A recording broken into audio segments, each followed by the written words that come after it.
Good morning everyone. चलिए दोस्तों, आज से हम शुरुआत करेंगे एफएम की फाइनेंशियल मैनेजमेंट। हमारे सेकंड ग्रुप का जो सबसे आखिरी पेपर होता है एफएम एसएम, उसमें 50 मार्क्स का आता है एफएम। पेपर का डिजाइन तो आपको पता ही होगा कि 50 मार्क्स में से 15 मार्क्स के एमसीक्यूज आएंगे और 35 मार्क्स का प्रैक्टिकल पोर्शन आएगा। अगेन दोस्तों, जैसे कि आप T20 क्रिकेट में देखते होंगे कि आखिरी ओवर में भी मैच जीता जा सकता है, तो उसी तरीके से ये होता है आखिरी पेपर।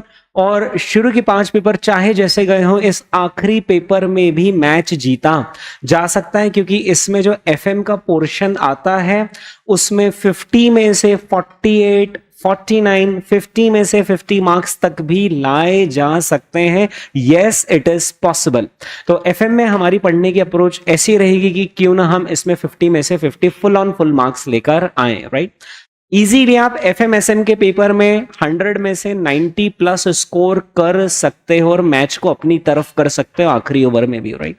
दोस्तों, हम इस सब्जेक्ट की शुरुआत करते हैं, financial management. Okay, so financial management, जब मैं ये वर्ड बोलता हूं, है ना, तो आपके दिमाग में क्या क्लिक होता है? Financial management is about what?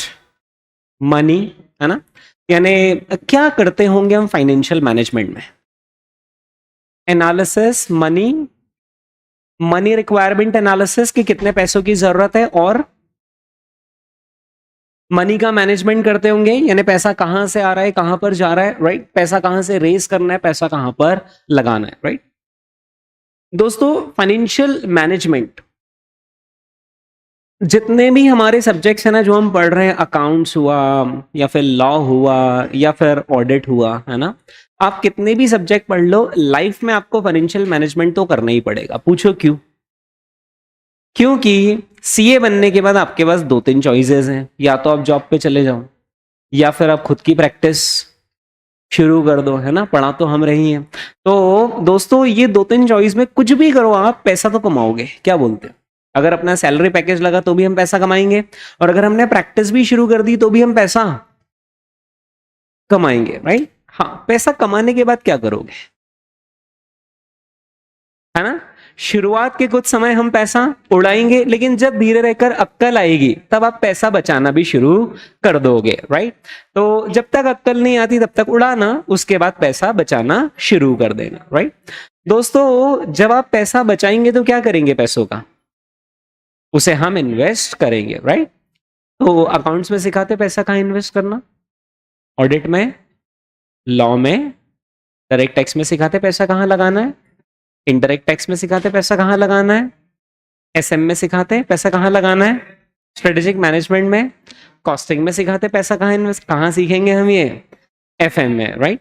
यानी जो सबसे इंपॉर्टेंट सब्जेक्ट है ना आपके लिए, मार्क्स की मैं बात नहीं कर रहा हूं, जो सबसे इंपॉर्टेंट सब्जेक्ट है लर्निंग पॉइंट ऑफ व्यू से, दैट इज फाइनेंशियल मैनेजमेंट। इससे इंपॉर्टेंट कोई सब्जेक्ट नहीं है। इसको आप ऐसा समझो कि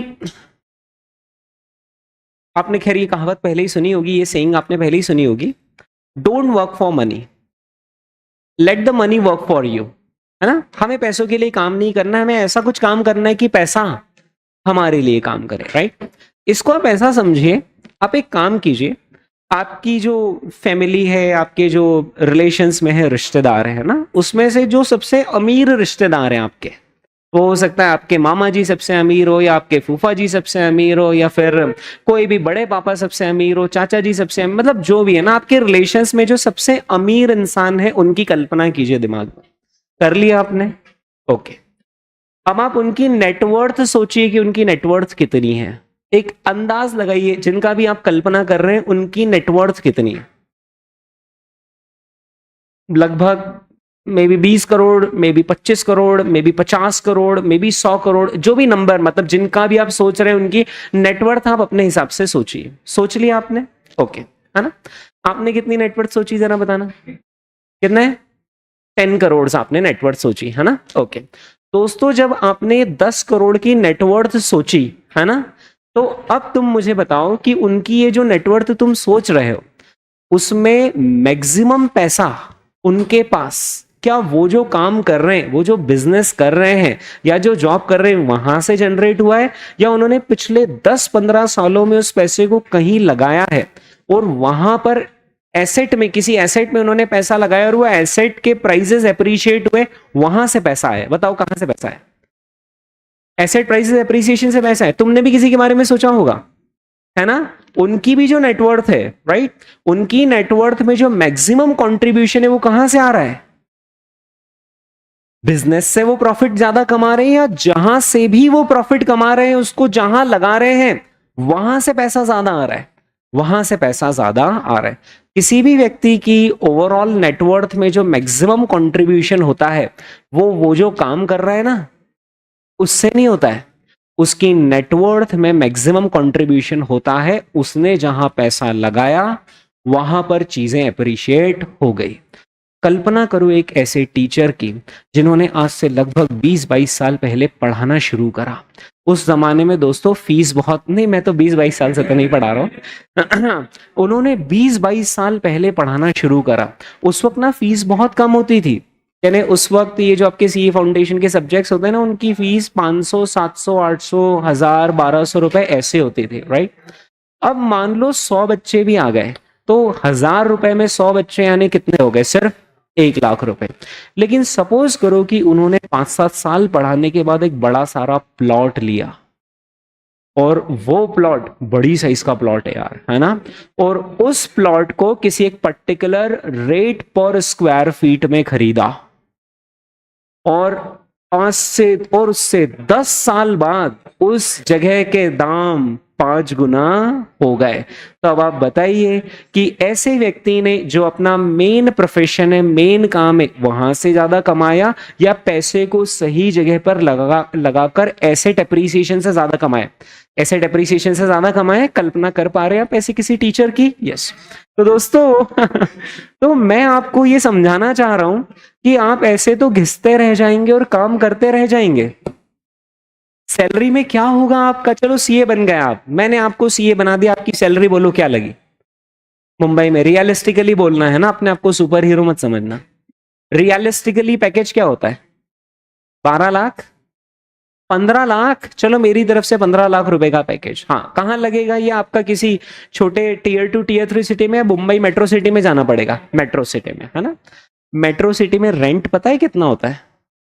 मेट्रो सिटी में दोस्तों रेंट कितना होता है फ्लैट का? लगभग 40,000, 50,000, 60,000, थोड़ा सा प्रीमियम पे चल गए तो 80,000, है ना। चलो मैं आपका 60,000 रुपए का फ्लैट लेता हूं, जिसको 3 दोस्त मिलकर शेयर कर रहे हैं। छोटा सा फ्लैट होता है वो, जितना अपने घर में बड़ा हॉल होता है ना उतने में पूरा फ्लैट होता है मुंबई में। 3 लोग मिलकर शेयर करते हैं, 2 हॉल में सोते हैं, 1 रूम में सोता है, तो 3 लोग, कितने रुपए का रेंट है? 60,000 रुपए पर पर्सन। कितना रेंट बैठा? 20,000। 12 महीने के कितने हो गए? 2,40,000 रुपए। कहाँ गए? रेंट में, ठीक है। फिर उसके बाद दूसरा खर्चा आता है आपका खाने पीने का, है ना। लगभग मुंबई में 5,000 to 10,000 का खर्चा होता है पर पर्सन, सिर्फ फूड का एक्सपेंसेस। अरे यार, अपने यहाँ पर भी सब्जी भाजी फ्रूट्स कितने महंगे हो गए, राइट।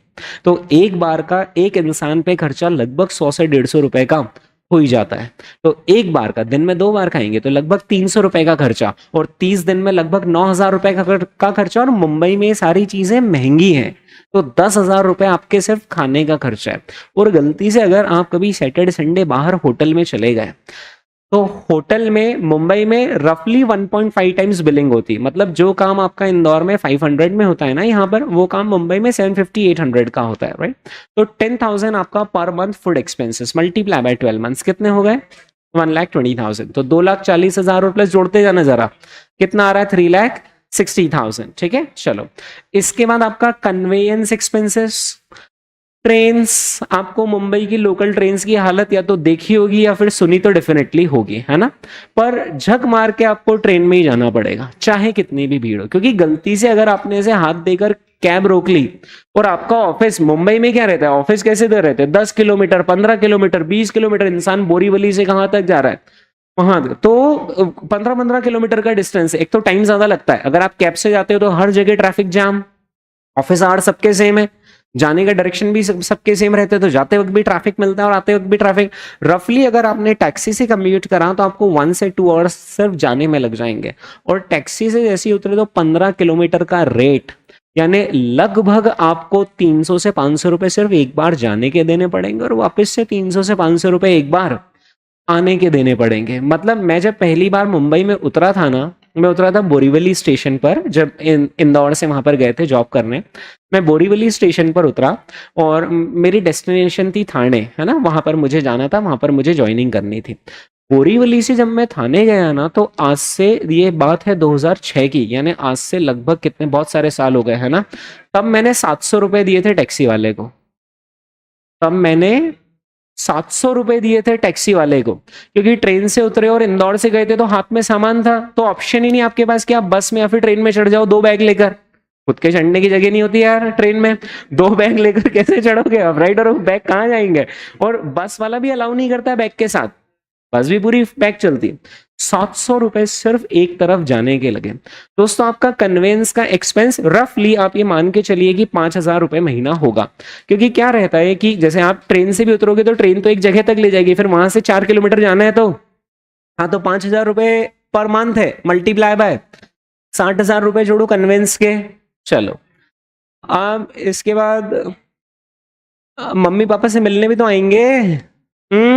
हाँ, चलो मुंबई से हर कितने महीने में आ जाओगे बोल दो, हर 3 महीने में, यानी साल में कितनी बार आओगे, 4 बार। 2 बार सरप्राइज विजिट्स भी होंगी, जैसे घर में किसी की शादी निकल गया, कुछ भी आ गया, तो कुल कितनी विजिट होंगी, 6 विजिट, है ना। इन 6 में से हम 4 लेते हैं प्लान्ड विजिट और 2 लेते हैं अनप्लान्ड। जो प्लान्ड विजिट है वो हम ट्रेन से कर लेंगे, जो अनप्लान्ड है वो हम फ्लाइट से कर लेंगे, ठीक है। होगा ऐसे कभी इमरजेंसीज आती है जब आप बाहर रहते हो, तो कि यार फटाफट जाना है तो फ्लाइट से, या फिर ऐसा भी कैलकुलेशन हम लगा लेते हैं कि यार ट्रेन से हमारा एक दिन वेस्ट होगा, तो एक काम करते हैं फ्लाइट से चल जाते हैं, उधर सैलरी नहीं कटेगी, राइट।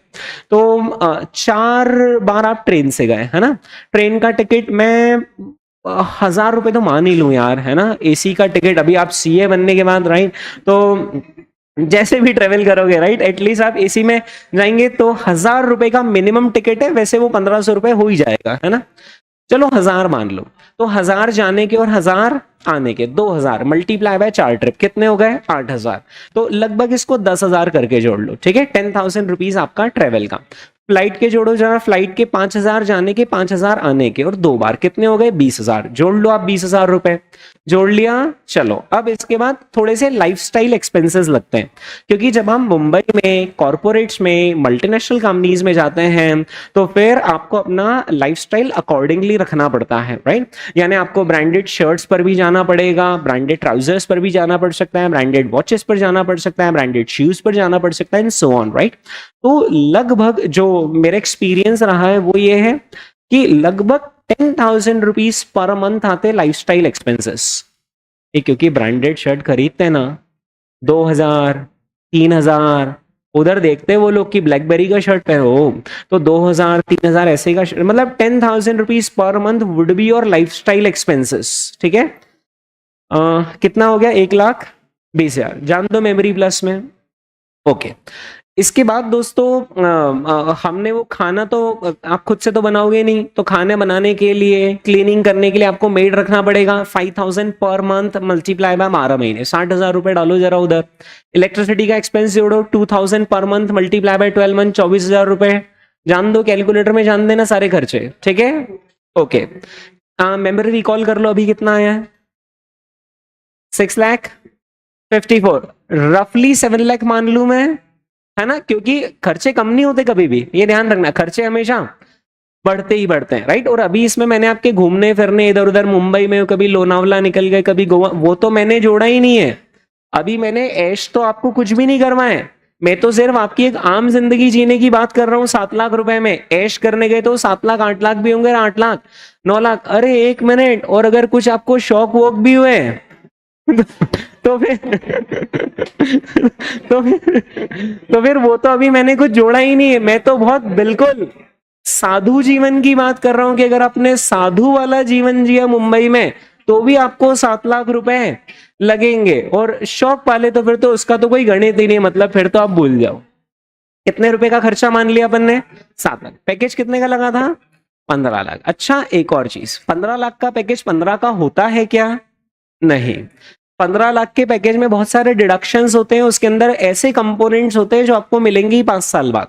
यानी उसके अंदर ऐसा कंपोनेंट होता है जो कहता है कि ये 1 लाख रुपए हैं आपके, लेकिन ये आपको रियलाइज कब कब होंगे? When you stay in the company for 5 years, तो आपको ये लॉयल्टी के फॉर्म में मिलेगा। तो अपन तो इतनी लॉयल्टी है ही नहीं कि 5 साल एक कंपनी में रहे तो वो 1 लाख आप पहले दिन से हटा दो, 14 लाख, राइट? उसमें फिर इनकम टैक्स आपका डिडक्ट होगा रफली 1 लाख। आप तो देश के ईमानदार नागरिक हो, पूरा पूरा आपको टैक्स पे करना ही पड़ेगा जब आप सैलरी में हो। तो 14 लाख में से 1 लाख और हटा दो, कितने बचे? 13 लाख, राइट? अब 13 लाख के बाद कुछ छुट्टियां माइनस हो गई, वटएवर, नेट नेट 12 लाख रुपए इन हैंड आपको मिल रहे। चलो 12 आए और कितने गए? 7 लाख रुपए। यानी आपके कितने बचे हैं? 5 लाख। ठीक है, मुंबई में अभी आप किराए पे रह रहे हो ना? हाँ। एक न एक दिन तो दिल में ऐसा ख्वाब आएगा कि यार खुद का घर का तो सपना ही मत सोचना, मुंबई में खुद का एक फ्लैट हो, छोटा सा, 800,000 स्क्वायर फीट का है ना, 2-2,500 स्क्वायर फीट के तो हम सपने भी नहीं देख सकते मुंबई में ना। 1000 स्क्वायर फीट का एक छोटा सा फ्लैट हो, मिनिमम 2-3 करोड़ का वो फ्लैट आएगा। थोड़े से ढंग के इलाके में लोगे ना, 2-3 करोड़ का फ्लैट आएगा। कितनी सेविंग हो रही है आपकी? 5 लाख। 10 साल भी काम किया तो कितने हैं? 50 लाख। फ्लैट कितने का है?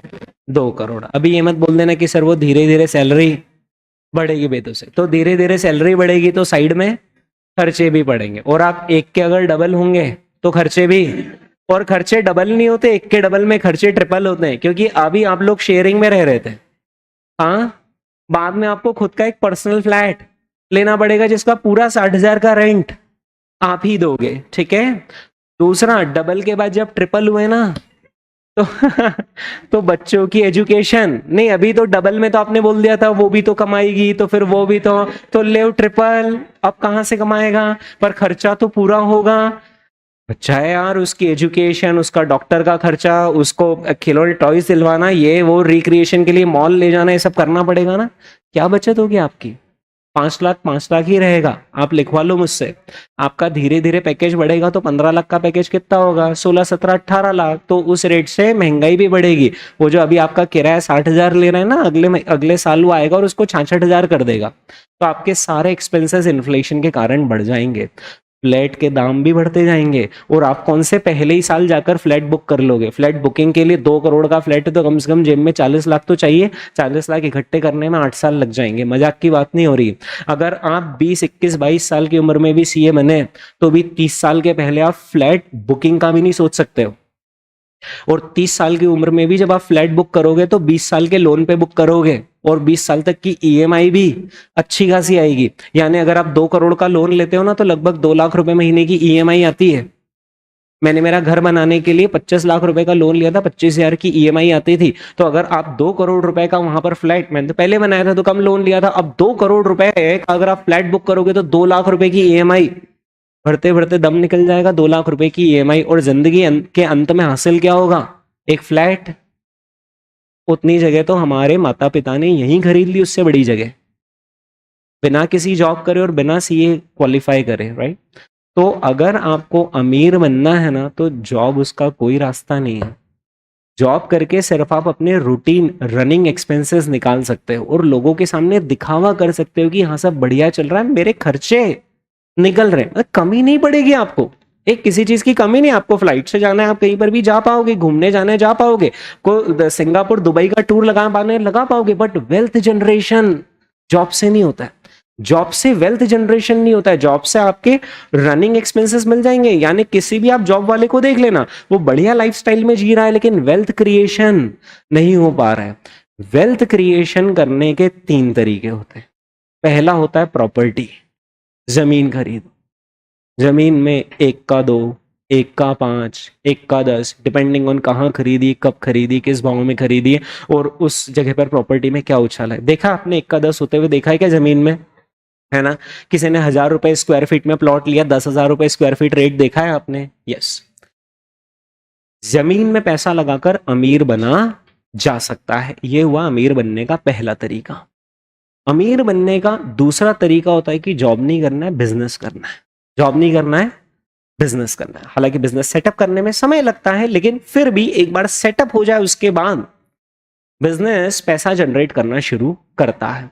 और तीसरा तरीका अमीर बनने का होता है शेयर मार्केट से पैसा कमाना। वो वैसे हर किसी के बस की बात नहीं होती है, ठीक है, लेकिन हाँ फिर भी जो कमा पाते हैं तो फिर वो उतना कमा लेते हैं कि जमीन की इनकम और बिजनेस की इनकम को भी पीछे छोड़ देते हैं, राइट। दोस्तों मेरे एक परिचित हैं, मतलब उधर ही कॉलोनी में जहां पर मैं रहता हूँ वहां पर ही उनकी कॉर्नर शॉप है, कॉलोनी के चौराहे पर शॉप है। उन्होंने ना मतलब सुबह लगभग वो 8 बजे ही शॉप खोल लेते, किराना दुकान वाले सुबह 8 बजे के आसपास खोल लेते, क्योंकि कुछ लोग वो बिस्किट विस्किट खरीदने और टोस्ट खरीदने सुबह सुबह आ जाते हैं, तो वहां से ग्राहकी शुरू हो जाती। सुबह 8 बजे वो बंदा अपनी शॉप ओपन करता है और रात के लगभग 10 बजे तक ऐसी शॉप्स ओपन रहती, 10 नहीं तो भी 9 बजे तक तो ओपन रहती है, राइट। सुबह 8 से लगाकर रात के 8 तक 12 घंटे होते हैं और प्लस 1 घंटा और 13 घंटे, है ना।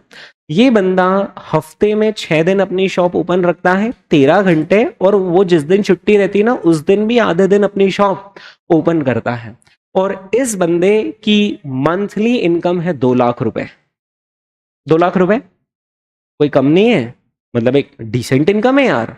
2 लाख रुपए महीना इस बंदे की इनकम है, और मैं पिछले 10 साल से देख रहा हूं कि इस बंदे की दुकान बहुत बढ़िया चल रही है। महीने के कितने कमाए? 2 लाख। साल के कितने कमाए? 24 लाख। यानी 10 साल में इस बंदे ने कितने कमा लिए? 2 करोड़ 40 लाख रुपए कमा लिए, ठीक है। 10 साल में इस बंदे ने कितने कमाए? 2 करोड़ 40 लाख, है ना। किराना दुकान चलाना कोई आम बात नहीं, या सामान उठाना, जमाना, सामान निकाल के देना, कुछ नुकसान हो रहा है तो उसको संभालना, इन सो ऑन। कभी कभी उधार बेचा तो उसमें मगजमारी होती, कभी सप्लायर से गलत माल आ गया, मगजमारी होती है, इन सो ऑन, राइट। इस बंदे ने 10 साल में कितने कमाए? 2 करोड़ 40 लाख रुपए इस बंदे ने 10 साल में कमाए हैं। और इस बंदे ने 10 साल पहले 20 लाख रुपए में एक जमीन भी खरीद ली थी अपने पहले ही साल के प्रॉफिट से। इसको एक साल में प्रॉफिट कितना होता है? 24 लाख रुपए। इसने उसमें से 20 लाख रुपए से प्लॉट खरीद लिया। कब? 10 साल पहले। और 10 साल में उस जमीन के भाव बढ़ गए। वो 20 लाख का प्लॉट अब आज 2 करोड़ रुपए का हो गया। 20 लाख का प्लॉट कितने का हो गया? 2 करोड़। कितने कमाए? 1 करोड़ 80 लाख। अब आप कंपेयर करो इसकी लाइफ, कि एक तो 10 साल तक ये सुबह से शाम तक अपनी किराना दुकान पर आया, बहुत सारी टेंशन ली, कितने कमाए? 2 करोड़ 40 लाख। 10 साल पहले इसने एक इन्वेस्टमेंट आइडिया एग्जीक्यूट करा और उसमें 20 लाख लगाकर 2 करोड़ बन गए। कितने कमाए? 1 करोड़ 80 लाख। तो अब आप मुझे बताइए कि 10 साल के होराइजन में बहुत मेहनत मशक्कत करके 2 करोड़ 40 लाख रुपए कमाना ज्यादा अच्छा, या 10 साल पहले बस एक करेक्ट इन्वेस्टमेंट डिसीजन लेकर 1 करोड़ 80 लाख कमाना ज्यादा अच्छा? अरे कौन सी इनकम आप करना चाहोगे अपनी लाइफ में? 1 करोड़ 80 लाख वाली? यानी आप डिफरेंस समझ रहे हो? मेहनत करके भी उतना ही पैसा मिल रहा है और सिर्फ दिमाग लगाकर सही जगह पैसा लगाकर भी उतना ही पैसा मिल रहा है। तो फिर कौन सा काम हम जिंदगी में करना पसंद करेंगे? ये वाला।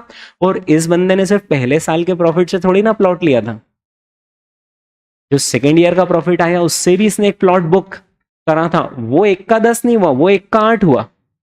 तीसरे साल के प्रॉफिट से भी इसने एक प्लॉट बुक करा था, वो 1 का 8 नहीं हुआ, वो 1 का 5 हुआ। लेकिन आप समझ रहे हो कि इस व्यक्ति की जो दुकान पर इनकम हो रही है वो 2 लाख रुपए महीना हो रही है, लेकिन जो इसने पीछे एसेट्स रख रखी हैं उनका जो एप्रिसिएशन वाली इनकम है वो अनबीटेबल है, उसका कोई तोड़ नहीं है। और इसे उसमें कोई मगजमारी भी, कोई मेहनत भी नहीं करनी पड़ रही, बेड डेट्स का भी कोई चक्कर नहीं। और बिजनेस के अंदर तो रिस्क होती है यार, पड़ोस में किसी ने, कॉम्पिटिटर ने दुकान खोल ली तो। यानी एक बात तय रही दोस्तों, अगर पैसों के लिए काम किया ना तो पैसा कभी आपका नहीं होना है। You have to do something in life where money should be working for you. Either make your investments in property or buy some shares or do some business, कोई सा business लगाओ तो ही पैसा है, right? जॉब हाँ कुछ वक्त के लिए हमें करनी पड़ सकती है, लेकिन वो सिर्फ इसलिए करनी पड़ सकती है ताकि हम दुनिया देखें, एक्सपीरियंस ले लें और थोड़ा सा पैसा इकट्ठा हो जाए। वेल्थ जनरेशन जॉब से नहीं हो सकता। तो दोस्तों वेल्थ जनरेशन करने के लिए हमें पैसा डिप्लॉय करना पड़ेगा, right. Now coming to our topic financial management, यहां पर हम सीखते हैं कि पैसों से पैसा कैसे बनाया जाए, है ना। और ये विद्या और किसी सब्जेक्ट में नहीं सिखाई जाती, और यही सबसे इंपॉर्टेंट कला है जिंदगी में। आप सीए क्यों कर रहे हो? पैसा कमाने के लिए। साफ साफ बोलो ना, आप सीए क्यों कर रहे हो? पैसा कमाना चाहते हो ना? यस तो जब पैसा ही कमाना चाहते हो तो कहां से पैसा ज्यादा कमाया जा सकता है? वेल्थ जनरेशन करके। और वेल्थ जनरेशन कहां पर होता है? फाइनेंशियल मैनेजमेंट के अंदर होता है, राइट? दोस्तों मैं मेरे कुछ 3-4 एग्जांपल्स आपको देता हूं ताकि आपको एक थीम बनेगी कि यार हमें किस अप्रोच से सब्जेक्ट्स को अप्रोच करना है। और ये जो सब्जेक्ट है ही नहीं, ये आपकी लाइफ टाइम लर्निंग है। जो मैं यहाँ पर आपको सिखाऊंगा, बातें बताऊंगा, एक एक बात हो सकता है आगे जाकर 1 करोड़ रुपए आपको कमा कर दे। मेरी एक बात, एक सेंटेंस आपने इंप्लीमेंट करा, हो सकता है आप 1 करोड़ रुपए कमाए। मतलब आगे जाकर जब पैसा इकट्ठा होगा, पैसा डिप्लॉय करोगे, तब मेरे शब्द आपके कानों में गूंजेंगे। मैंने शायद हो सकता है कभी यहाँ एग्जाम्पल आपके साथ शेयर किया हो, मैं एक बार फिर से शेयर करता हूं। मतलब किस तरीके से सोचना है ना। कई सारे पैसा कमाने की अपॉर्चुनिटीज आंखों के सामने दिखती है, बस उसे देखना, परखना, उसे इंप्लीमेंट करना आना चाहिए। मैं 2-3 एग्जांपल्स आपके सामने रखता हूं, 3 एग्जांपल आपके सामने रखूंगा कि पैसा कैसे कमाया जाता है शेयर मार्केट में। सबसे पहला 2011 से लगभग मैंने पढ़ाना शुरू करा था और लगभग 2016 के आसपास की बात है। 2016 में रिलायंस जियो ने मार्केट में कदम रखा था। अच्छा, 2016 के वक्त मेरे सेलफोन में सिम थी एयरटेल की, और उस वक्त वोडाफोन भी कंपनी थी, आइडिया भी कंपनी थी, टाटा डोकोमो था, वीडियोकॉन था, यूनिनॉर था, स्पाइस था, मतलब तमाम कंपनीज थी। और भी आपको नाम याद आ रहे होंगे, कम से कम 10-12 कंपनीज थी। जिस दिन रिलायंस ने अपनी सिम लॉन्च करी और उन्होंने 4G से शुरुआत करी थी, उस दिन मैंने पेपर में न्यूज पढ़ी कि रिलायंस अगले 3 महीने तक सिम फ्री ऑफ कॉस्ट दे रहा है, जिसमें आपको कॉल करना फ्री है, कॉल रिसीव करना फ्री है, डेटा फ्री है, कॉलर ट्यून फ्री है, वीडियो कॉल भी करना फ्री है। ऐसा कुछ याद आ रहा है? आपने सुना है? तब आप थोड़े छोटे होंगे लेकिन फिर भी अपडेटेड थे। ओके दोस्तों, जैसे ही मैंने ये देखा कि एयरटेल की जब मैं सिम रिचार्ज करवाता था तो उसमें ना 300 रुपए महीने का वो रिचार्ज डलवाना पड़ता था, और उसमें पर मिनट पैसे लगते थे पहले। 2016 जब तक रिलायंस जियो ने आया था, उसके पहले पर मिनट कॉल, यानी अगर आपने कॉल कराया तो आपका उधर मीटर शुरू हो जाता था, और हर कॉल जैसे रखा उसके बाद नोटिफिकेशन आता था कि आपके 1 रुपए 50 पैसे माइनस हो गए बैलेंस एंड सो ऑन। दूसरी चीज, वहां पर डेटा का अलग से 300 रुपए का वाउचर आता था, और डेटा मिलता था 300 MB। 300 रुपीज में कितना? 300 MB। ऐसा याद है क्या किसी को? इतना सा डेटा मिलता था, 300 MB डेटा के। ये लोग कितने लेते थे मालूम? बोलना नहीं चाहिए इनको। कितने लेते थे हमसे? 300 रुपए लेते थे। ये आज से 8-10 साल पहले 300 रुपए लेते थे। कितने MB डेटा के लिए? सिर्फ 300 MB डेटा के लिए। फिर उसके बाद मैसेजेस का अलग से लगता था, मैसेजेस के 100 रुपए का अलग से पैक, और कॉलर ट्यून का शौक हो तो उसके 30 रुपए महीने और अलग। ऐसे करके मेरा महीने भर का लगभग खर्चा 800 रुपए के आसपास आता था, है ना। डेटा का एक पैक ले लिया और वो सब कॉल का ले लिया, है 800 रुपीज का मेरा पर मंथ का एक्सपेंसेस था। और मैं अगर फैमिली का जोड़ू तो फैमिली के अंदर 4 सेलफोन है तो 832 3200, जिसको राउंड डाउन करके 3000 रुपए मेरा महीने का खर्चा, राइट। जैसे ही रिलायंस ने अनाउंसमेंट करा तो मैंने देखा यार अपना महीने का खर्चा कितना है सेलफोन का, 3000 रुपए, और 3 महीने अगला फ्री दे रहा है। मल्टीप्लाई बाय 3 यानी कितने? 9000 रुपए। तो प्रवीण अपन एक काम करो, जो अपनी अभी वाली सिम है उसमें तो जो बैलेंस है वो पड़े रहने दो, अब रिचार्ज मत करवाओ इसको।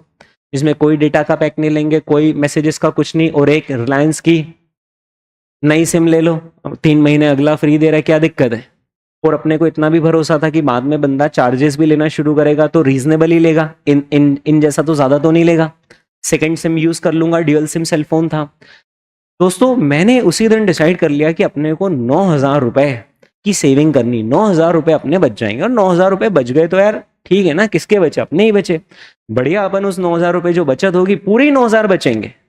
कुछ ले ही नहीं रहा अगला, ना सिम के पैसे ले रहा है ना किसी चीज के। 9000 रुपए बचेंगे, उससे कोई बात नहीं, 2-4 बार होटल जाकर आ जाएंगे, होटल का खाना खाएंगे यार, है ना, वीकेंड्स में। तो मैं वहां पर रिलायंस की सिम लेने गया, और जैसे ही मैं लेने गया तो अकेला मेरा ऐसा दिमाग नहीं चला, हिंदुस्तान की आधी आबादी का ऐसा ही दिमाग चला और ऐसे ही कैलकुलेशन चला जैसा मैंने किया। तो मेरे पहले वहां पर 25 लोग लाइन में खड़े हुए थे। दुकान वाला जो है उसने बोला सब लाइन में लग जाओ, सब लाइन में लग जाओ। मैं गया, मैंने कहा अरे तो इतनी लंबी लाइन है, मैंने कहा पर 25 लोगों की लाइन है और एक जने को सिम देते देते रजिस्ट्रेशन करते करते लगभग 15 मिनट तो लग ही जाते हैं, वो सब आधार और वो सब है ना, 15 मिनट लग जाते हैं।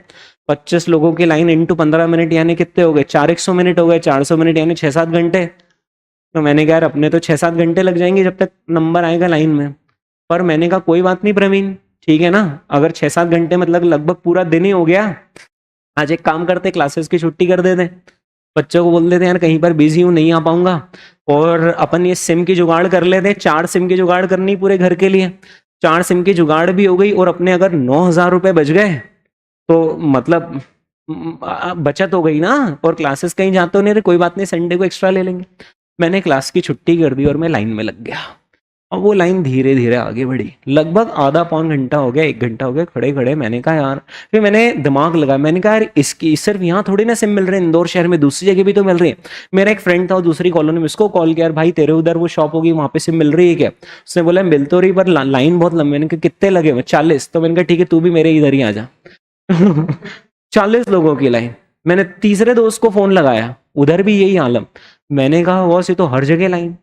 मैंने कहा यार प्रवीण, अब मैंने कहा लाइन में नहीं लगना है, मैं लाइन से निकल गया, और लाइन से निकलकर मैं मेरे ऑफिस में आया, और मैंने कहा रिलायंस इंडस्ट्रीज के शेयर का भाव क्या चल रहा है अपन तो वो देखो, क्योंकि जिस सिम के लॉन्च होने पर इतनी भीड़ पड़ जाए कि हर जियो की सिम के सेंटर में ऐसे 20-20, 25-25, 30, 40 लोगों की लाइन लगी हुई है, तो ये कंपनी आज इतने सारे कस्टमर्स को ऑनबोर्ड कर रही है, कल ये उनसे रेवेन्यू जनरेट करना शुरू करेगी। भारत की आबादी उस वक्त 125 करोड़, जिसमें से लगभग 80 करोड़ टेलीकॉम सब्सक्राइबर्स, और है अंबानी जी इतने बड़े बिजनेसमैन, पैसों की कोई कमी भी नहीं है, और सबसे बेस्ट मार्केटिंग स्ट्रेटेजी उन्होंने निकाली, पेनिट्रेशन मार्केटिंग कर ली कि अपन तो बिल्कुल पेनिट्रेट कर दो मार्केट, यानी फ्री में दे दो, तो फ्री में कौन मना करेगा, और जीरो एक्सपेक्टेशंस में काम में होता है, फ्री में जो मिले सब अच्छा ही होता है बाय डिफॉल्ट।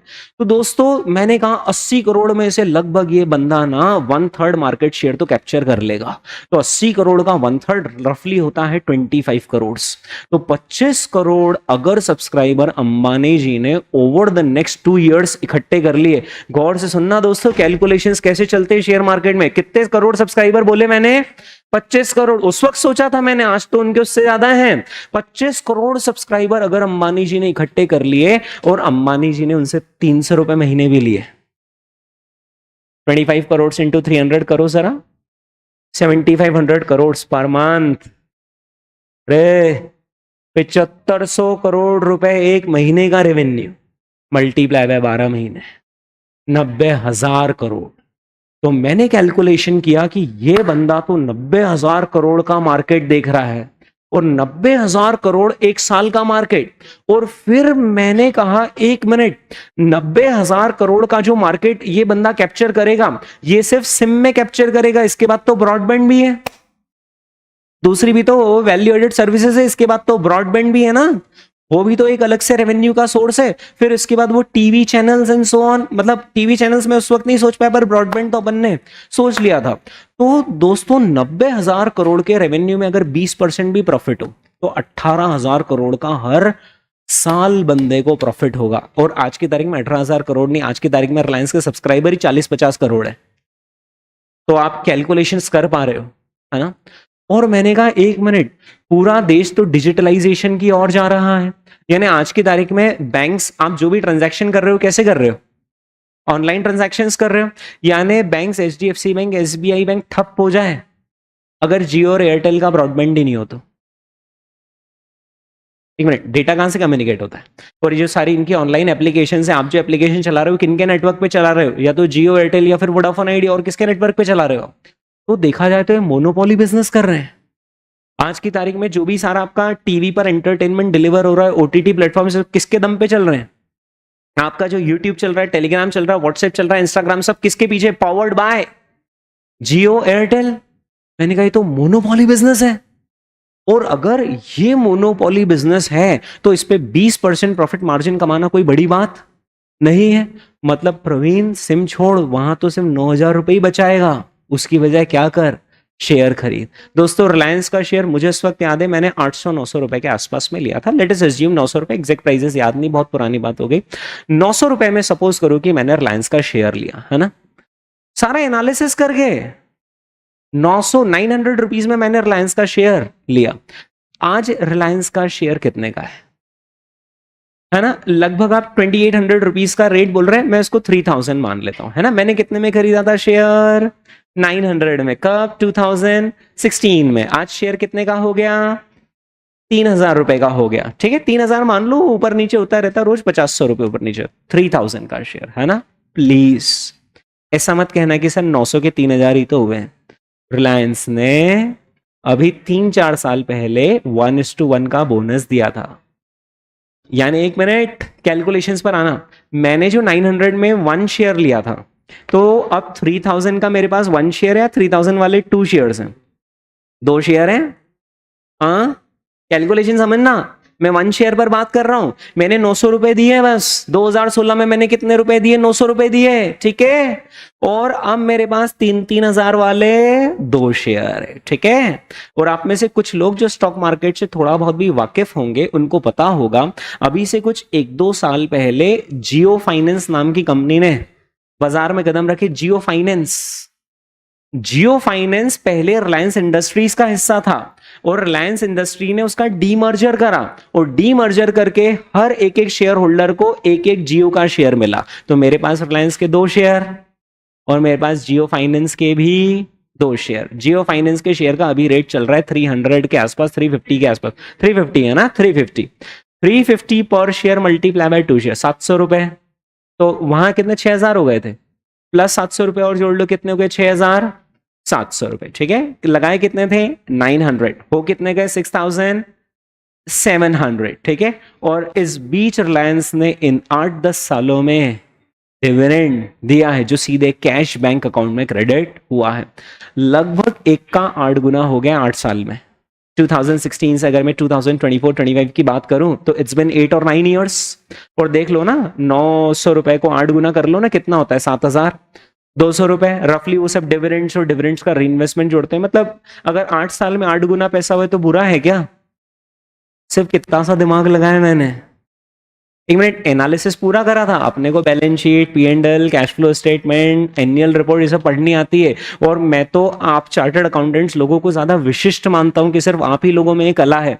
नहीं तो अगर आप किसी MBA के हाथ में एनुअल रिपोर्ट दे दो ना, उसके हाथ धूजने लगेंगे। इंड AS क्या लिख रहा है, ये फाइनेंशियल रिपोर्टिंग स्टैंडर्ड्स क्या है, हाथ धूजने लगते हैं। वो 300 पेज की एनुअल रिपोर्ट रहती, पढ़ना हर किसी के बस की बात नहीं होती। उसमें कितने सारे नोट्स टू अकाउंट्स और क्या क्या नहीं लिखा रहता, accounting policies and so on. हम इन सबसे कंफर्टेबल है। मैंने रिलायंस की पूरी एनुअल रिपोर्ट डाउनलोड करके प्रिंट आउट निकाल के पढ़ी, उसका एनालिसिस करा। मैंने कहा बंदे का पेट्रोकेमिकल्स का बिजनेस है, ऑयल एंड गैस का बिजनेस है, टेक्सटाइल का बिजनेस है, बंदा रिटेल में काम कर रहा है, रिलायंस रिटेल, और ऊपर से टेलीकॉम का बिजनेस और डाल लिया है। और उस वक्त रिलायंस इंडस्ट्रीज का मार्केट कैपिटलाइजेशन सिर्फ 2-2.5 लाख करोड़ रुपए था। 2-2.5 लाख करोड़। आज की तारीख में रिलायंस इंडस्ट्रीज का मार्केट कैप 20 लाख करोड़ रुपए है। यानी 1 का 10 गुना यहां से भी टैली हो रहा है, 1 का 8 गुना। और प्लस जियो फाइनेंस का अलग से मार्केट कैप है 3-4 लाख करोड़ रुपए का। तो दोस्तों यहां पर सिंपल सा आपने दिमाग लगाया कि जो चीज आंखों के सामने दिख रही है आपने उसको एग्जीक्यूट कर दिया अपना फाइनेंशियल एनालिसिस करके। दूसरा ऐसा दिमाग मैंने लगाया डीमार्ट पे। हालांकि मैं डीमार्ट में ना लेट हो गया। आज से 10 साल पहले मैं लोगों से कहता था कि जितनी सारी किराना दुकानें हैं ना, इनका कोई खास भविष्य नहीं है। अमेरिका में, जब मैंने अमेरिका में देखा ना, अमेरिका में गया था, तो अमेरिका में किराना दुकान ही नहीं होती। अमेरिका में वॉलमार्ट होते हैं। और वॉलमार्ट का साइज कितना बड़ा होता है? जितना बड़ी अपनी कोचिंग का साइज है ना, इसको मल्टीप्लाई बाय 10 कर लो। इतना बड़ा वहां पर वॉलमार्ट का स्टोर होता है। और वॉलमार्ट के स्टोर के बारे में ऐसा कहते हैं कि वहां सब कुछ मिलता है। अमेरिका के अंदर अगर आपका टायर पंक्चर हो जाए ना, तो बनवाने वॉलमार्ट जाना पड़ता है। ये वॉलमार्ट की गुडविल है वहां पर। मतलब वहां पर पंक्चर की दुकानें भी नहीं है। सारा काम कहाँ होता है? वॉलमार्ट। और दवाई भी लेनी हो ना, तो वॉलमार्ट के अंदर ही फार्मेसी भी है। मतलब सिंपल सी बात है, वहां पर जो भी करना है आपको, जाना कहां पड़ेगा? वॉलमार्ट। और इतनी ताकत वाला स्टोर है वो। आपको वॉलमार्ट के नंबर ऑफ एम्प्लॉइज पता है कितने? वॉलमार्ट के नंबर ऑफ एम्प्लॉइज कितने? वॉलमार्ट में नंबर ऑफ एम्प्लॉइज कितने हैं? वॉलमार्ट के नंबर ऑफ एम्प्लॉइज है 20 लाख। कितने एम्प्लॉइज है वॉलमार्ट में? 20 लाख। और पूरे अमेरिका पर उनका कब्जा है। यानी छोटी मोटी दुकान को तो वो ऐसे उड़ा देते हैं। जैसे अभी आप देख ही रहे हो ना, इंडिया में डी मार्ट क्या कर रहा है ना, डी मार्ट चलने लगा ना, तो डी मार्ट का कम से कम 20 एक गुना बड़ा वहां पर वॉलमार्ट है। मतलब डी मार्ट तो अभी इवॉल्विंग है, वॉलमार्ट तो कंप्लीटली, वॉलमार्ट वहां पर चलता है और वहां पे किराना दुकान ही नहीं होती। यानी अगर आपको शॉपिंग करनी ना, आपको अपनी कार उठाकर जाना है 5 किलोमीटर दूर, जो भी आपका वॉलमार्ट का स्टोर है वहां पर आपको ड्राइव करके जाना है, महीने भर का राशन खरीदना है। बीच में कोई जरूरत लगे तो वापस से वॉलमार्ट ही जाना पड़ेगा, कोई किराने की दुकान आपको नहीं मिलेगी वहां पर, क्योंकि उन्होंने सारी किराना दुकान को ही खत्म कर दिया। और खत्म करना बहुत आसान, इतना ताकतवर प्लेयर है। अगर हम भी वॉलमार्ट के ओनर होते तो छोटी मोटी दुकान को तो हम यूं उड़ा देते, डिस्काउंट दे देकर, रेट टू रेट माल बेचते तो भी हम कमाते, क्योंकि हमारी बाइंग पावर, आपने तो वो पढ़ी रखा है ना उसके अंदर, वो पोर्टर्स 5 फोर्सेस। तो पोर्टर्स 5 फोर्सेस में बार्गेनिंग पावर है ना हमारी सप्लायर के साथ, because we are Walmart. America के अंदर बहुत सारी ऐसी फैक्ट्रीज हैं जिसका 90% माल वॉलमार्ट उठाता है। यानी अगर किसी फैक्ट्री का टर्नओवर मान लो कि $500 मिलियन है, तो उसको $400 मिलियन से ज्यादा का रेवेन्यू किससे आ रहा है? वॉलमार्ट से। अब आप सोचो, आपके एक फैक्ट्री और आपका एक ही कस्टमर है, कौन? वॉलमार्ट। तो वहां पे फैक्ट्री वाला नहीं बताता है कि मैं कितने में दूंगा, वॉलमार्ट वाला बताता है कि मैं कितने में लूंगा, अब इतने में दे सकता हो तो दे, नहीं तो तू, नहीं तो तेरा दूसरा भाई सही, क्योंकि कस्टमर तो वॉलमार्ट पे ही आना है, तो कस्टमर तो हमारे कब्जे में है। दोस्तों वहां पर क्योंकि मैंने वॉलमार्ट का कॉन्सेप्ट देखा, तो जब मैं वापस से इंडिया आया 2010-11 में, उसके बाद से जब ये डीमार्ट का आईपीओ आया, हालांकि वो मुझसे मिस हो गया डीमार्ट का आईपीओ, क्योंकि तब तक मैं आईपीओ में पैसा नहीं लगाता था, लेकिन अभी आप और मैं अपनी आंखों से देख पा रहे हैं कि किराना दुकान जो है उसका स्कोप कम होता जा रहा है, और उसकी जगह किसने ले ली? डीमार्ट पर। मेरा कैलकुलेशन है कि एक डीमार्ट 100 किराना दुकान के बराबर है। 1 DMart is equal to 100 kirana shops. तो मैंने कैलकुलेशन करा, मैंने बोला कि एक डीमार्ट, आप मानते हो ना एक डीमार्ट मतलब 100 किराना दुकान, आप गए हो ना डीमार्ट, राइट? एक डीमार्ट बराबर 100 किराना दुकान।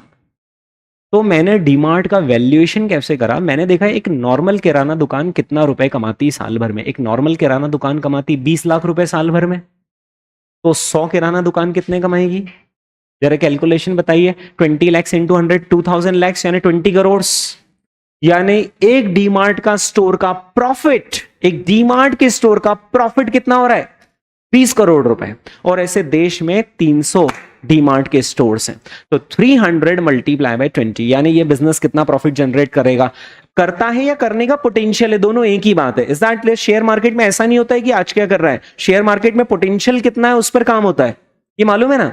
शेयर मार्केट में ये नहीं देखते कि आज क्या है, शेयर मार्केट में देखते हैं कि इसका फ्यूचर आखिर क्या है। तो कितना आ रहा है इसका प्रॉफिट? 6000 करोड़ का प्रॉफिट आ रहा है। और एक मिनट, सिर्फ 300 ही डीमार्ट स्टोर है अभी, और डीमार्ट हर 3 महीने में, हर क्वार्टर में नंबर ऑफ स्टोर्स बढ़ाते ही जा रहा है। आपने देखा होगा अपने ही शहर में, यहां पर पहले एक स्टोर था, अब यहां पर 4-5 स्टोर हो गए हैं, राइट? और ये एक्सपैंड होता जा रहा है। पहले टियर 1 सिटीज में था, अब टियर 2, टियर 3 सिटीज में जा रहा है। और जहां इसने कदम रखा वहां की किराना दुकान को इसने साफ किया, क्योंकि डीमार्ट पता है क्या करता है? डीमार्ट जाकर सीधे कंपनी से डील करता है। हिंदुस्तान यूनिलीवर को पिक के पास जाता है और बोलता है हमें डव सोप चाहिए, और कितने चाहिए? इतने चाहिए जितना तुम्हारा कोई सा भी बड़े से बड़ा डिस्ट्रीब्यूटर नहीं खरीदता, उससे ज्यादा माल हम उठाएंगे। तो ऑब्वियसली हिंदुस्तान यूनिलीवर वाला इसको मार्जिन ज्यादा कमाने को देगा, और जब ये खींच के खरीदेगा, मतलब सस्ते में खरीदेगा, तो बेचेगा भी सस्ते में, तो कस्टमर और आएगा, कस्टमर और आएगा, तो इसकी नेगोशिएशन पावर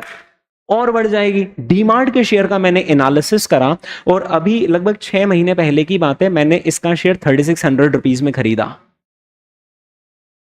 अभी इसका शेयर 4600 हो गया 6 महीने में, यानी 3600 has become 4600, 1000 rupees per share का प्रॉफिट कमाया इन 6 months, going by the simple logic. और ये जो चीज मैंने आपको बताई, मैंने अनोखी किसी और दुनिया से उठा के बताई है, आपको भी दिख रहा है सामने, ये दिख रहा है ना सामने। तीसरी चीज, जब लॉकडाउन्स लगे थे तो स्कूल सारे बंद हो गए थे, सारा ऑनलाइन एजुकेशन आ गया था, है ना? ओके। फिर जैसे ही लॉकडाउन ओपन हुए, तब लोगों को ये भी रियलाइज हो गया कि स्कूल के बच्चे ऑनलाइन नहीं पढ़ाई कर सकते। वो इफेक्टिव स्टडीज तो स्कूल में तभी होती है जब आप स्कूल में जाओ, फ्रेंड्स के साथ जो आपका नॉलेज, मतलब बहुत सारा आपका नॉलेज आपस में आता है, इज दैट क्लियर? जो आपके स्टूडेंट्स रहते हैं वो लोग आपको नॉलेज देते हैं, राइट? मतलब स्कूल तो जाना इज कंपलसरी, इसका कोई ऑल्टरनेटिव ही नहीं है।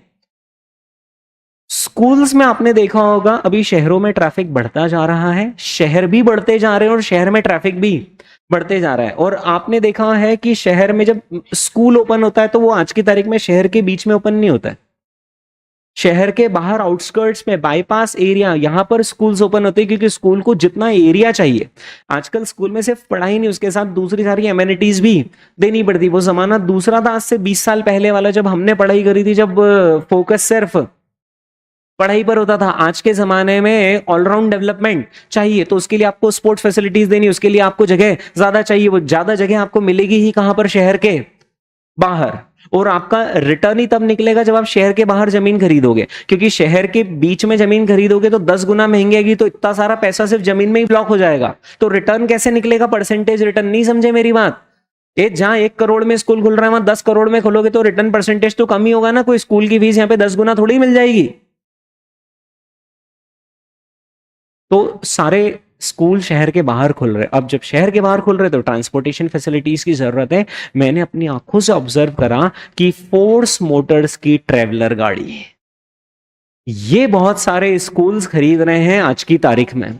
और कोविड के जब लॉकडाउन्स लगे थे तो एम्बुलेंस की डिमांड बढ़ गई थी, और एम्बुलेंस सिर्फ 2 ही कंपनीज की गाड़ी एम्बुलेंस चलती। कोई भी एम्बुलेंस देख लेना, या तो वो टाटा मोटर्स की विंगर गाड़ी होगी, और या फिर फोर्स मोटर्स की ट्रेवलर गाड़ी होगी, और या फिर फोर्स मोटर्स की ट्रैक्स करके भी एक गाड़ी आती है। ट्रैक्स भी आती है ना कुछ, वो एक और गाड़ी आती है ना, तूफान तूफान तूफान। हाँ, तो तूफान, ट्रैक्स, ये सब सेम सेगमेंट में है। या तो छोटी एम्बुलेंस बनानी होती तो वो फोर्स मोटर्स की तूफान गाड़ी या फिर विंगर गाड़ी चलती, और अगर बड़ी आपको एम्बुलेंस चाहिए तो फिर वो फोर्स मोटर्स की ट्रेवलर। उस वक्त मैंने फोर्स मोटर्स के शेयर्स का एनालिसिस करा। That company was available at just market cap of 1500 crore. और मैंने कहा एक ऑटोमोबाइल कंपनी कोई छोटी मोटी फैक्ट्री नहीं होती कि 100 बाय 100 में खुल जाती है। ऑटोमोबाइल में पूरा आपको वो प्रोडक्शन चेन लगती है ना। तो पूरी की पूरी कंपनी सिर्फ कितने में मिल रही है? चंद करोड़ रुपए में, सिर्फ 1500 करोड़ रुपए में। मैं उसका शेयर खरीदता गया, गोइंग बाय द लॉजिक कि एक तो जैसे ही देखना 3 लॉजिक थे। जैसे ही लॉकडाउन्स ओपन हुए तो स्कूल बसेस की संख्या बढ़ी, स्कूल्स बढ़े। और दूसरी चीज ये कि पहले बड़ी बसें चलती थी, आज की तारीख में स्कूल प्रेफर करते हैं कि बड़ी बस को सिटी में ड्राइव करने में दिक्कत होती है और एक्सीडेंट हो जाए तो कौन लेने देने। एक काम करो, छोटी गाड़ियां खरीदो। और छोटी गाड़ियां कौन सी? ट्रेवलर। पहला लॉजिक। दूसरा लॉजिक, एम्बुलेंसेस की डिमांड बढ़ी है कोविड के बाद से, उसमें अगेन यही वाली गाड़ी चल रही है। हाँ, तीसरी चीज, लोगों ने बदला निकाला। लॉकडाउन में हम कहीं पर भी घूमने नहीं जा पाए थे, लोगों ने बदला निकाला कि अब तो घूम कर आएंगे यार। 2 3 4 महीने तक आप घर में पड़े तो जैसे ही आप बाहर निकले तो फीलिंग आती है ना, खुली हवा में सांस ली हमने, चलो कहीं पर घूमकर आते हैं। और उसके बाद से ट्रेवल इंडस्ट्री एकदम बूम पर आई। और ट्रेवल इंडस्ट्री जैसे ही बूम पर आई तो आपने देखा होगा मैक्सिमम जगह पर अगर ट्रेवल करना है, और मान लो हम 4 की जगह 7-8 लोग हैं या 10-12 लोग हैं, 2-3 फैमिलीज मिलकर जा रहे हैं, तो फिर ऑब्वियसली हमें ट्रेवलर गाड़ी खरीदनी पड़ती है, थोड़ा सा लग्जरी वाला भी फील देती है। और अभी अभी दोस्तों ट्रेवलर, ये जो फोर्स कंपनी, इसने एक और गाड़ी निकाली, और वो ज्यादा लग्जरी सेगमेंट में, अर्बेनिया। मैं अपडेट रखता हूं क्योंकि मेरा पैसा लगा हुआ है। तो दोस्तों फोर्स मोटर्स का शेयर मैंने 1500, 1600, 1700 में पहली बार खरीदा, और वो गिर गया। गिरकर वो 1400 आ गया, गिरकर वो 1200 आ गया, और गिरकर वो 1000 सम ऑड नंबर भी आ गया था। तब भी मैंने उसका शेयर कंटिन्यूअसली बाय करा। आज की तारीख में वो शेयर 10,000 रुपए का है, 9000 रुपीज का अभी आपको लगभग प्राइस दिखेगा। सिर्फ 2 साल में 10 गुना हो गया पैसा, सिर्फ 2 साल में। 2 साल, क्योंकि 2 साल पुरानी बात है, ज्यादा पुरानी बात नहीं है। और आप चाहो तो उसका ग्राफ देख लो, आप उसका 5 इयर्स का चार्ट देख लो, कैसा रॉकेट की तरह शेयर गया है। तो 1 का 10 हुआ है सिर्फ कितने? 2 साल में। और कैसे? By general observations. ये skills mister Warren Buffett, mister Peter Lynch से मैंने सीखी है। मिस्टर पीटर लिंच की आप एक किताब पढ़ना, अगर आपका शेयर मार्केट में जरा सी भी दिलचस्पी हो, one up on wall street. फिर से मैं किताब का नाम बोल रहा हूं, one up on wall street by Peter lynch. और उसके अंदर सिखाया गया है कि आपको इन्वेस्टमेंट से पैसा बनाना तो कोई तो रॉकेट साइंस, आपको साइंटिस्ट नहीं बनना है। आप में बेसिक ऑब्जर्वेशन स्किल्स चाहिए, जो चल रहा है आपको उसको ऑब्जर्व करने की क्षमता होनी चाहिए, और ये ऑब्जर्वेशन से ही आप पैसा कमा सकते हो। मैंने कभी आपके सामने मेरे एक और शेयर का एग्जाम्पल रखा होगा, वो था आईआरएफसी। आईआरएफसी का शेयर, वो जब मैंने खरीदा था ना, कोई उसको पूछता ही नहीं था उस शेयर को, और उसके बाद वो शेयर आज की तारीख में 150 रुपीज का है और 200 का। मैंने उसको सिर्फ 26-25 रुपीज के रेट में खरीदा था। और बेसिक ऑब्जर्वेशन स्किल्स, एक मिनट, बोल भले ही मैं बेसिक रहा हूं, लेकिन उसमें बहुत सारा financial analysis, balance sheet, P&L, cash flow statement, competitor का एनालिसिस, ये सब भी करना पड़ता है। और ये सब करके जो पैसा कमाओगे ना, वो आपकी जो रूटीन जॉब वाली इनकम है ना, आपके 10 साल का पैकेज इधर एक इन्वेस्टमेंट से निकल जाता है। 10 साल के पैकेज की इनकम क्या होती है, मैंने अभी आपको बताया ना, पैकेज से क्या इनकम होती है यार, 5 लाख रुपए होती है साल भर में। साल भर घिसो, सुबह से जाओ शाम तक आओ, थके आ रहे हैं, कितने बचे आपके एक साल में? 5 लाख। 10 साल में कितने बचे? 50 लाख। और वही अगर आपने सही जगह पर इन्वेस्टमेंट कर दिया तो सीधे 50 लाख रुपए तो हमने यहाँ पर एक ही बार में सीधे कर लिए। ठीक है, तो एक बात ध्यान रख लेना कि जिंदगी में पैसा कमाना है तो कैसे कमाना है। नहीं, शेयर मार्केट से नहीं, मैं बोल रहा हूं इन्वेस्टमेंट करके। इन्वेस्टमेंट करके ही पैसा कमाया जा सकता है। एक और दूसरा तरीका है वैसे पैसा कमाने का, बिजनेस। बिजनेस कर लो आप कोई, और बिजनेस करके भी पैसा कमा सकते हैं। लेकिन एक मिनट, मैं उससे भी ज्यादा, वो कहते हैं ना राजयोग, वो उससे भी ज्यादा राजयोग में इस बात को मानता हूं कि मैं खुद क्यों करूं बिजनेस। अंबानी जी, अडानी जी, बिरला जी, टाटा जी, ये सब करी तो रहे बिजनेस, अपने पास पैसा, ये लोग कर रहे हैं बिजनेस, तो मैं मेरे पैसे से बिजनेस करूं, उसकी बजाय मैं क्या करूं, मैं मेरा पैसा इनके बिजनेसेस में लगाऊं। अच्छा, बिजनेस में भी आपने बिजनेस साइकिल पढ़ रखा, कभी बिजनेस साइकिल अप होती, कभी बिजनेस साइकिल डाउन। अगर मैंने मेरा खुद का बिजनेस लगाया तो मैं एग्जिट थोड़ी ना कर सकता हूं, मुझे तो उस बिजनेस को करना ही करना, करना ही करना और करना ही करना पड़ेगा, चाहे अप साइकिल हो चाहे डाउन साइकिल। लेकिन शेयर मार्केट में बिजनेसेस में पैसा लगाने का फायदा यह है कि जिस बिजनेस में अप साइकिल हो मैं उसमें पैसा लगाऊं, जब उसमें अप साइकिल आ जाए मैं उससे अपने अप साइकिल अपने मैच्योरिटी स्टेज पर आ जाए मैं उससे पैसा निकाल लूं, दूसरे बिजनेस में लगाऊं जिसका अब अच्छे दिन आने वाले हैं, और जब उस बिजनेस के अच्छे दिन आ जाए, पैसा बढ़ जाए, उससे पैसा निकाला और तीसरे बिजनेस में। यानी शेयर मार्केट के थ्रू मैं बिजनेस ही तो कर रहा हूं, और सिंगल बिजनेस कर रहा हूं, मल्टीपल बिजनेसेस कर रहा हूं, मल्टीपल बिजनेसेस। मैंने आपको रिलायंस इंडस्ट्रीज का एग्जांपल दिया, यानी अपनी एक ऑयल रिफाइनरी है, अपनी एक टेलीकॉम कंपनी है, अपने रिलायंस के रिटेल के स्टोर्स हैं। मैंने आपको डीमार्ट के एग्जांपल दिया, तो अपने डीमार्ट के स्टोर से अपना वहां पर इन्वेस्टमेंट है ना, इन्वेस्टमेंट है मतलब we are share holder, so we are the part owner. तो जो भी डीमार्ट प्रॉफिट कमाएगा उसका एक हिस्सा हमें बिलोंग करेगा ना। जब जब ट्रेवलर की गाड़ियां बिकेंगी, Traveller company, Force Motors company profit कमाएगी, तो उस प्रॉफिट का एक हिस्सा हमें मिलेगा। So we are actually doing business in the name of share market, right. तो या तो सीधे कोई बिजनेस कर लो और पैसा कमा लो, या फिर स्टॉक मार्केट के थ्रू इन्वेस्टमेंट्स करके भी तो बिजनेसेस किए जा सकते हैं। बैंकें चल रही है अपनी, कोटक बैंक, कोटक बैंक के शेयर मैंने खरीद रखे। आईडीएफसी फर्स्ट बैंक सुना है क्या? आईडीएफसी फर्स्ट बैंक का शेयर मैंने 20 रुपए में खरीदा था यार। सिर्फ कितने रुपए में? 20 रुपए में। लॉकडाउन के वक्त उसका शेयर क्रैश हो गया था, मेरा बैंक अकाउंट भी उसमें, 20 रुपए में शेयर खरीदा, क्योंकि मैंने उस बैंक का, क्योंकि बैंक अकाउंट है तो आपको उनकी सर्विसेज के बारे में पता चलता है। 20 रुपए में, आज की तारीख में उसका शेयर 77 रुपीज का है, 80 रुपीज मान लो, ठीक है। तो एक का कितना हो गया? 4 गुना। सिर्फ कितने साल में? 3 साल में, 4 साल में। मतलब आप समझ रहे हो कि अगर आपको पैसा कमाना है तो आपकी जो रूटीन सैलरी है ना, वो तो सिर्फ आपकी लिविंग एक्सपेंसेस मीट करने के लिए, वेल्थ जनरेट करने के लिए, तो सिर्फ और सिर्फ अब हमारे पास 3 ही तरीके हैं। तो प्रॉपर्टी में पैसा लगाओ, नहीं तो खुद का धंधा कर लो, नहीं तो शेयर मार्केट के थ्रू वेरियस बिजनेसेस में इन्वेस्ट कर दो। और मैं इन तीनों काम में से सबसे ऊपर शेयर मार्केट को ही मानता हूं। ज्यादा रहीसी का काम। एक्चुअली प्रॉपर्टी के हर किसी के बस की बात भी नहीं होती है, पर शेयर मार्केट का बहुत बड़ा एडवांटेज होता है डाइवर्सिफिकेशन। शेयर मार्केट का बहुत बड़ा एडवांटेज क्या होता है? डाइवर्सिफिकेशन। अगर मैं बिजनेस करूंगा तो मेरे तो एक ही बिजनेस कर पाऊंगा मैं, और जब मैं बिजनेस करूंगा तो मुझे पैसे भी लगाने पड़ेंगे और अपना पूरा समय भी बिजनेस में देना पड़ेगा। पर जब मैं शेयर मार्केट के थ्रू बिजनेस करता हूं तो एक तो मुझे डाइवर्सिफिकेशन का एडवांटेज मिलता है, मेरा एक बिजनेस में मैं पैसा नहीं, मेरा 20 बिजनेस में पैसा लगा हुआ है। दूसरा, मुझे समय नहीं देना ज्यादा।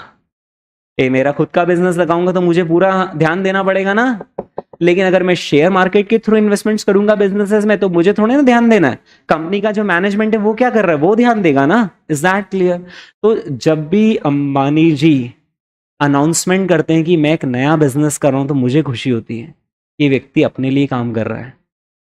यस, और किया भी है, 1 का 10 किया है ना यार, उस बंदे ने अपना पैसा किया है ना 1 का 10। ठीक है, बैंक की एफडी में अगर पैसा लगाओगे तो जहां हो वहीं रह जाओगे। बैंक की एफडी का इंटरेस्ट बोलो जरा कितना होता है? 8%, चलो 8% है ना। और क्योंकि अब आप सैलरीड एम्प्लॉय होंगे तो आपकी जो सैलरी पैकेज होगा वो आप खुश नसीब है कि 30% के ब्रैकेट में ही जाएंगे आप, टैक्स ब्रैकेट में। हाँ, अच्छा, आपको जो एफडी पर 8% ब्याज मिलेगा उसका 30% वापस आप सरकार को ही देकर आ जाओगे। चलो 8% का 30% बोलो कितना होता है? 2.4%। 8% में से माइनस कर लो 2.4%, 5.6%। इससे ज्यादा देश में इन्फ्लेशन है, इससे ज्यादा देश में इन्फ्लेशन है। यानी अगर आपने 10 लाख की एफडी कर दी और 10 लाख की एफडी आपने 10 साल तक भी रखी, कुछ नहीं कमाया, क्योंकि आपका जो एफडी का ब्याज आ रहा है उस पर टैक्स जो जा रहा है, उसके बाद जो आफ्टर टैक्स इनकम बच रही है उससे ज्यादा तो देश में महंगाई बढ़ रही है। तो उससे तो अच्छा एफडी करो, उससे तो अच्छा 10 लाख की आज चीजें खरीद लो, उसका उपयोग कर लो। नहीं तो एफडी से जो कमाया और उसके बाद 10 साल बाद उससे चीज खरीदने गए तब उतना भी नहीं आएगा जितना आज आ रहा था, उससे कम आएगा। तो एफडी के अमीर बनने का रास्ता है? एफडी अमीर बनने का रास्ता है क्या? नहीं। एफडी सिर्फ एक सेफ्टी के लिए होता है कि यार एकदम जरूरत पड़ी तो कुछ इमरजेंसी फंड है मेरे पास। लेकिन अगर अमीर बनना है तो रास्ता ले देकर घुमा फिरा कर 3 ही, बिजनेस, प्रॉपर्टी और शेयर। Business, property, share. या तो प्रॉपर्टी कर लो, मुझे कोई प्रॉब्लम नहीं है, प्रॉपर्टी कर सकते हैं, बट प्रॉपर्टी में क्या टिकट साइज ज्यादा लगता है। प्रॉपर्टी में एक बहुत बड़ा चक्कर है प्रॉपर्टी में, क्योंकि टिकट साइज बड़ा होता है और किसी भी एक सौदे में उलझ गए ना तो गए। लेकिन शेयर मार्केट में टिकट साइज बहुत कम होता है। शेयर मार्केट में you can start with as low as 1000 rupees, 1000 रुपए से शुरू कर सकते हैं, राइट। मैंने जब मेरा पहला शेयर खरीदा था लाइफ का, at that time I was in articleship, और मैंने 2002 में मेरा सीए फाउंडेशन हुआ था। 2003-4 में मैंने पहली बार शेयर खरीदा था, और तब मेरी स्टाइपेंड जो आती थी ना वो मैंने इकट्ठा करके रखी थी। अपन अपनी स्टाइपेंड इकट्ठा करते, खर्चे के लिए पैसे घर वालों से लेते थे, राइट, ताकि अपना पैसा बचे। तो ऐसे तब मेरी स्टाइपेंड थी 300 रुपए महीना। उस वक्त स्टाइपेंड कितनी थी? 300 रुपए महीना फर्स्ट ईयर में। सेकेंड ईयर में वो स्टाइपेंड हो गई थी 600 रुपए, और ऐसे करके मेरे पास 6500 रुपए इकट्ठे हो गए थे लगभग 2 साल की आर्टिकलशिप में, है ना। तब 3 साल की होती थी आर्टिकलशिप, तो 2 साल में मेरे पास 6500-7000 रुपए इकट्ठे हुए थे। मैंने 6500 रुपए से 2 शेयर लिए थे उस वक्त। You can start with as low as 5000 rupees. 2-5 हजार से भी हम शुरुआत कर सकते हैं, क्योंकि शेयर मार्केट में एक्सपीरियंस काम में आता है। शेयर मार्केट में एक्सपीरियंस काम में आता है। ये जो मैं आपके सामने बोल रहा हूं ना, ये नौसिखिया इंसान बोल ही नहीं सकता है। इन सारी चीजों के लिए रिसर्च लगती है, नॉलेज लगता है, कॉम्पिटिटर भी देखने पड़ते हैं। यानी ऐसा नहीं कि डीमार्ट है तो बस डीमार्ट देखकर और खरीद लिया, देखना पड़ता है कि डीमार्ट का भी कॉम्पिटिटर है रिलायंस, जियो मार्ट। तो आखिर वो कॉम्पिटिटिव लैंडस्केप में किस तरीके से जा रहे हैं ये देखना पड़ता है कि अमेजॉन और फ्लिपकार्ट भी तो कॉम्पिटिटर है डीमार्ट के। तो आखिर ऐसा तो नहीं आगे जाकर अमेजॉन खुद अपने स्टोर्स ओपन कर ले, अगर गवर्नमेंट ने उन्हें परमिशन दे दी तो फिर तो अमेजॉन भी अपने स्टोर्स ओपन कर लेगा, तो फिर डीमार्ट की मोनोपोली ब्रेक हो जाएगी। ये सारा एनालिसिस लगता है, and this comes by experience, this comes by business knowledge. और ये बिजनेस नॉलेज जो पैसा देता है। तो सिंपल सी बात है, या तो पैसों के लिए जिंदगी भर घिसते रहो, काम करते रहो, और या फिर नॉलेज इकट्ठा कर लो और पैसे को काम पे लगाओ। पैसों से पैसा बनाना बहुत आसान है। बस उसके लिए आपको कॉमन सेंस चाहिए। और इस सारे कॉमन सेंस के साथ अगर फाइनेंस का तड़का लग जाए, यानी एनालिसिस करना आ जाए फाइनेंशियल्स का, P&L का, बैलेंस शीट का, तो फिर तो सोने पे सुहागा, मजा ही आ जाता है। और मैं हम चार्टर्ड अकाउंटेंट्स लोगों को ब्लेस्ड समझता हूं कि हम एनुअल रिपोर्ट और फाइनेंशियल स्टेटमेंट्स का एनालिसिस कर सकते हैं। एक आम इंसान बैलेंस शीट के अंदर अगर प्रॉपर्टी, प्लांट एंड इक्विपमेंट और गुडविल और इंपेयरमेंट ऑफ गुडविल अगर किसी आम इंसान से पूछोगे तो घबरा जाएगा। इंपेयरमेंट ऑफ गुडविल क्या होता है? हम लोग समझते हैं what is impairment of goodwill and when is that done. Is that clear? समझ में आ रहा आपको? टाटा मोटर्स लॉकडाउन में टाटा मोटर्स का डीवीआर वाला शेयर सिर्फ 30 रुपए में मिल रहा था। सिर्फ कितने रुपए में? आज की तारीख में वो 650 रुपए का है।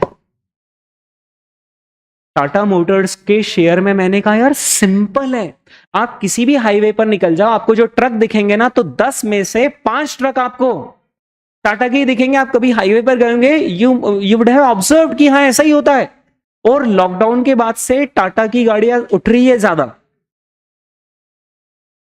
टिगोर, नेक्सॉन, ईवी में भी टाटा आगे है।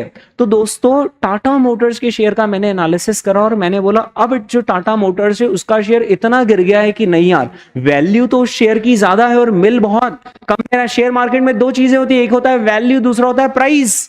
The value of Tata Motors share is way more than the price at which I am getting that value. सिर्फ 30 रुपए में मुझे 300 रुपए की वैल्यू मिल रही है। सिर्फ 30 रुपए में मुझे कितने की वैल्यू मिल रही है? 300 रुपए की।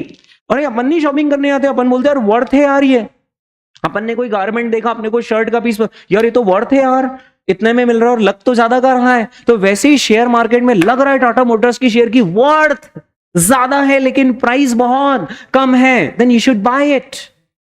और कभी भी किस्मत को दोष मत देना कि यार देखो उसने कितना कमा लिया प्रॉपर्टी में, देखो उसने शेयर मार्केट में कितना कमा लिया। किस्मत सिर्फ उसी का साथ दे रही है, किस्मत ने मेरा तो साथ ही नहीं दिया। अरे तूने किया क्या? तूने कभी कोई प्रॉपर्टी खरीदी?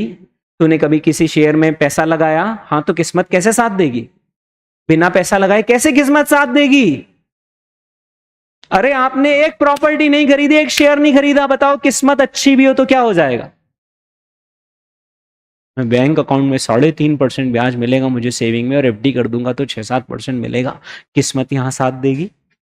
किस्मत कब साथ देगी? जब पैसा कहीं पर इन्वेस्ट करेंगे और सही जगह पर इन्वेस्ट करेंगे तो किस्मत खराब भी होगी तो भी पैसा तो आएगा ही आएगा, क्योंकि सही जगह पर आप पैसा लगा रहे हो। Is that clear? तो किस्मत को दोष मत देना कि यार उसने कमा, उसने प्रॉपर्टी खरीद ली और उसने पैसा बना ले, इसने शेयर में पैसा बना ले। ओ भाई, किस्मत तो तब साथ देगी ना जब तू कुछ करेगा, तो तू पहले इन्वेस्ट तो कर, फिर किस्मत देखना। Is that clear? ठीक है, तो किस्मत भी उसी का साथ देती है जो कर्म करता है। तो यहां पर हमें शेयर मार्केट का एनालिसिस करना सीखना है। कहां पर? फाइनेंशियल मैनेजमेंट में। ठीक है, लेकिन एक बात आपको बता दूं, शेयर मार्केट का एनालिसिस कोई मजाक नहीं है। काश ये इतना आसान होता, काश ये इतना आसान होता। तो हम इसमें स्टेप बाय स्टेप जाते।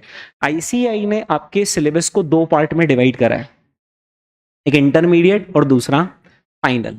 फाइनल के अंदर आपको चैप्टर्स आएंगे derivatives, futures and options. Final के अंदर आपको चैप्टर आएगा फॉरेन करेंसीज। फाइनल में आपको चैप्टर आएगा portfolio management, mutual fund, bonds, mergers and acquisitions, valuation of companies, valuation of equity shares, valuation of bonds. ये सारे चैप्टर्स आपको कहाँ आ रहे हैं? फाइनल में, जहां आपको वैल्यूएशन का गेम सिखाएंगे कि शेयर का वैल्यूएशन कैसे करना, बॉन्ड का वैल्यूएशन कैसे करना, म्यूचुअल फंड्स का एनालिसिस कैसे करना, पोर्टफोलियो मैनेजमेंट कैसे करना, फ्यूचर्स एंड ऑप्शंस कैसे करना, फॉरेन करेंसी में ट्रेडिंग कैसे करना, आर्बिट्रेज कैसे करना, स्पेकुलेशन कैसे करना, हेजिंग कैसे करना। ये सारी चीजें आपको कहां सिखा रहे हैं? फाइनल में। लेकिन वो सीधे कोई नहीं सीख सकता, वो इतना आसान नहीं। इसके लिए इंटरमीडिएट में आपको बेसिक लेवल का नॉलेज दिया जा रहा है। जो इंस्टीट्यूट ने सिलेबस डिवाइड किया है ना, वो आपको कॉर्पोरेट एंगल यहां सिखाया जा रहा है इंटरमीडिएट में, और इन्वेस्टमेंट एंगल सिखाया जा रहा है फाइनल में। देखो, 2 ही बातें होती है, एक रिलायंस इंडस्ट्रीज के अंदर और एक रिलायंस के बाहर। रिलायंस के बाहर मैं पैसा लेकर खड़ा हूं, इन्वेस्टर, मैं रिलायंस में पैसा लगाना चाहता हूं। ये मुझे कहां सिखा रहे? फाइनल में, कि मैं रिलायंस में पैसा लगाऊं, कि टाटा मोटर्स में पैसा लगाऊं, कि फोर्स मोटर्स में पैसा लगाऊं, कि मैं डीमार्ट में पैसा लगाऊं। एक इन्वेस्टर का एंगल कहां सिखा रहा है आपको सीए इंस्टीट्यूट? फाइनल में। बहुत रिस्पॉन्सिबिलिटी होती है। और रिलायंस इंडस्ट्रीज खुद कैसे बिजनेस चलाता है, रिलायंस इंडस्ट्रीज खुद कैसे बिजनेस चलाता है, वो कहां सिखाया जा रहा है, इंटरमीडिएट में। रिलायंस इंडस्ट्रीज खुद फाइनेंशियल मैनेजमेंट कैसे करता है, डीमार्ट खुद फाइनेंशियल मैनेजमेंट कैसे करता है, यानी कॉर्पोरेट कंपनी के अंदर क्या हो रहा है वो कहां सिखा रहे हैं, इंटर में। और कंपनी के बाहर खड़े होकर इन्वेस्टमेंट कैसे करना वो सिखा रहे हैं फाइनल में। क्यों ऐसा, क्योंकि कंपनी के बाहर खड़े होकर कंपनी को पढ़ना आना चाहिए, तो उसके लिए पहले यह पता होना चाहिए कि कंपनी के अंदर आखिर क्या होता है, कैसे होता है, तो वो सीख रहे हैं हम कहां पर, इंटरमीडिएट में। Is that clear? ठीक है, तो 2 स्टेजेस में अपना सिलेबस डिसाइड है और बहुत शानदार डिजाइंड है। मैं तो बहुत थैंकफुल हूं आईसीआई का, और मैं अपने आप को खुशनसीब मानता हूं कि मैंने सीए किया, क्योंकि अगर मैं सीए नहीं करता तो मैं कभी शेयर मार्केट में इन्वेस्टमेंट ही नहीं कर पाता। मतलब कर तो पाता, लेकिन टिप्स लेनी पड़ती लोगों की, भाई बता दे कौन सा खरीदना है, कब खरीदना है, कितना खरीदना है, कब बेचना है। लेकिन आज मैं खुद एनालिसिस करके आइडेंटिफाई कर पाता हूं कि कौन सा खरीदना, कब खरीदना है और कितना खरीदना है। Is that clear? तो हमारा इस तरीके का सिलेबस रहेगा दोस्तों फाइनेंशियल मैनेजमेंट का, है ना। ये था हमारा फाइनेंशियल मैनेजमेंट का इंट्रोडक्शन। अब हमारा फॉर्मली सिलेबस क्या है और उसको कैसे हम एग्जीक्यूट करेंगे, मिलते हैं अगले एपिसोड में।